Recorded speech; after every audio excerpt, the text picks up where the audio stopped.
നമസ്കാരം, ഋഷിപ്രോക്തം ചാനലിലേക്ക് ഏവർക്കും ഹൃദ്യമായ സ്വാഗതം. ചൂലും ലക്ഷ്മി ദേവിയുമായിട്ടുള്ള ബന്ധത്തെക്കുറിച്ചാണ് ഇന്നത്തെ വീഡിയോയിലൂടെ പ്രതിപാദിക്കുന്നത്.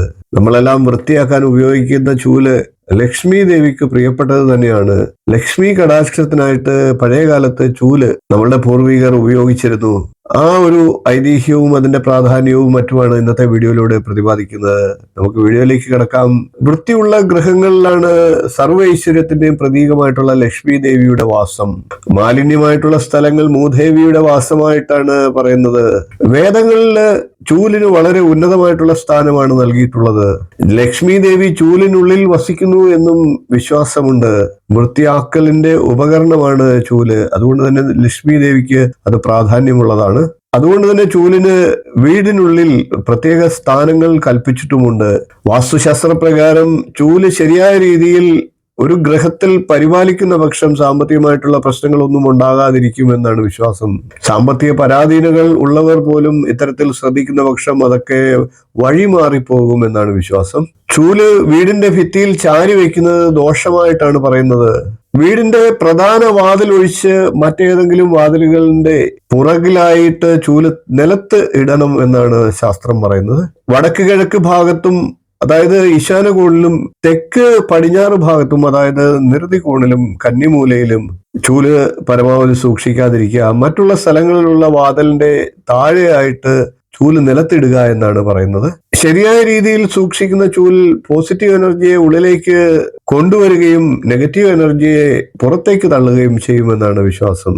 നമുക്ക് പ്രായോഗികമായി ചിന്തിച്ചാൽ ചൂല് എന്നത് ഭംഗിയാക്കലിന്റെ ഒരു ഉപകരണമാണ്. അതിന് അതീവ പ്രാധാന്യമുണ്ട് എന്ന് തന്നെ മനസ്സിലാക്കണം. കുട്ടികൾ ഉറങ്ങുന്ന കട്ടിലിന്റെ അടിയിൽ പണ്ട് കാലത്ത് ചൂല് സൂക്ഷിക്കുന്ന ഒരു പതിവുണ്ടായിരുന്നു. ഇത്തരത്തിലുള്ള ഒരു വിശ്വാസം കൊണ്ടാണ് അങ്ങനെ ചെയ്തിരുന്നത്. വീടിന്റെ മേൽക്കൂരയിൽ ചൂല് ഒരു കാരണവശാലും സൂക്ഷിക്കാൻ പാടില്ല. ധനനഷ്ടം, മോഷണം എന്നിവ ഉണ്ടാകാനുള്ള സാധ്യതയായിട്ടാണ് പൂർവികർ വിശ്വസിച്ചിരുന്നത്.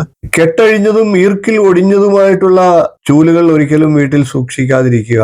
അത് ലക്ഷ്മി കോപത്തിന് കാരണമാകുമെന്നാണ്. ചൊവ്വ, വെള്ളി, പൗർണമി, അമാവാസി എന്നീ ദിവസങ്ങളിൽ ചൂല് വാങ്ങുകയോ കളയുകയോ ചെയ്യരുത് എന്നാണ്. സൂര്യാസ്തമയത്തിന് ശേഷം വീട് ഒരിക്കലും തൂത്തുവാരാൻ പാടില്ല എന്നാണ്.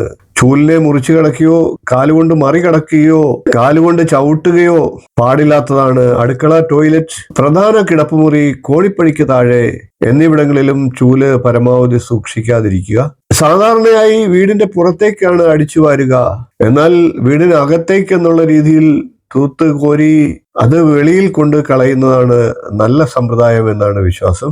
വീടിനുള്ളിലെ ഐശ്വര്യത്തെ പുറത്തേക്ക് തൂത്തുകോരി ഇടരുത് എന്നുള്ളൊരു വിശ്വാസവുമുണ്ട്.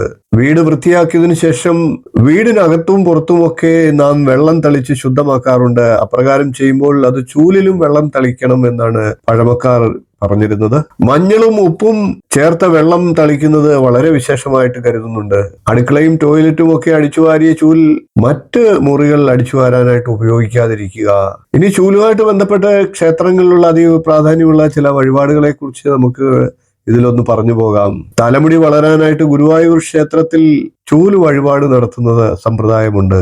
തലമുടി വളരാനും താരൻ പോലെയുള്ള പ്രശ്നങ്ങൾ എന്ത് തന്നെ ആകട്ടെ അതിന് പരിഹാരമായിട്ടാണ് ഗുരുവായൂർ ക്ഷേത്രത്തിൽ ഇത്തരത്തിൽ ചൂൽ സമർപ്പിക്കുന്നത്. ഈർക്കിൽ ഉപയോഗിച്ച് വീട്ടിൽ നിന്ന് ഉണ്ടാക്കിക്കൊണ്ടുവരികയോ ക്ഷേത്രത്തിനോട് സമീപമുള്ള കടകളിൽ നിന്ന് വാങ്ങിച്ചു സമർപ്പിക്കുകയോ ചെയ്യാവുന്നതാണ്. ക്ഷേത്രത്തിന്റെ കൊടിമരച്ചുവട്ടിലുള്ള ഭണ്ഡാരത്തിന്റെ മുകളിലായിട്ടാണ് ഇത്തരത്തിൽ ചൂല് സമർപ്പിക്കേണ്ടത്. കാസർഗോഡ് ജില്ലയിലെ ബദിയടുക്കയിലുള്ള അടുക്കത്ത് ഭഗവതി ക്ഷേത്രത്തിലും തലമുടി വളരുന്നതിനായിട്ട് ഈർക്കിൽ ചൂൽ സമർപ്പിക്കുന്ന വഴിപാടുണ്ട്. ലക്ഷ്മി ദേവിയുടെ ഇരിപ്പിടമാണ് ചൂല്. അതുകൊണ്ട് തന്നെ ചൂലിന് വളരെയേറെ പ്രാധാന്യമുണ്ട്. ചൂലും വാസ്തുശാസ്ത്രവും നമ്മളുടെ ഐശ്വര്യവും ലക്ഷ്മി ദേവിയും എന്നുള്ള ഈ വിഷയം നിങ്ങൾക്ക് ഇഷ്ടപ്പെട്ടുവെങ്കിൽ വീഡിയോ ഒന്ന് ലൈക്ക് ചെയ്യുക, ഷെയർ ചെയ്യുക, ചാനൽ ഒന്ന് സബ്സ്ക്രൈബ് ചെയ്യുക. നിങ്ങളുടെ അഭിപ്രായം കമന്റായിട്ട് അറിയിക്കുക. ഇനിയും ഇതുപോലുള്ള നല്ല നല്ല അറിവുകളുമായി നമുക്ക് വീണ്ടും കാണാം. നന്ദി, നമസ്കാരം, ശുഭദിനം.